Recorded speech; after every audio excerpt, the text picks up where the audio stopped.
இன்றைக்கி ஒரு mini vlog தான் பார்க்க போகிறோம். காலையிலேயே கோயிலுக்கு போகணும்னு சொல்லிட்டு எங்கள் அம்மா காலையில் பிரேக்ஃபாஸ்ட்டு லஞ்சு ஒட்டுக்கா செய்யலான்னு செஞ்சுட்டு இருந்தாங்க.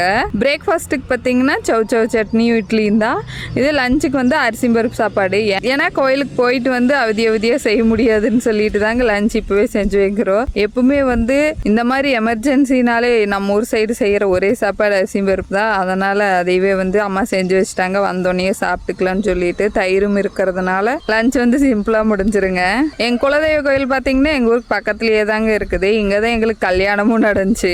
5 வருஷம் ஆச்சுங்க எங்களுக்கு கல்யாணம் நடந்து. கல்யாணம் முடிஞ்சு இப்போ தாங்க நான் ஃபஸ்ட் டைம் குலதெய்வ கோயிலுக்கே போகிறேன். ஏன்னா லாக்டவுனால் பெருசாக போக முடியல. அதுக்கப்புறம் நான் மலேசியா போயிட்டு அதுக்கப்புறம் ப்ரெக்னன்சி அப்படி இப்படின்னு சொல்லிட்டு அப்படியே போயிடுச்சுங்க.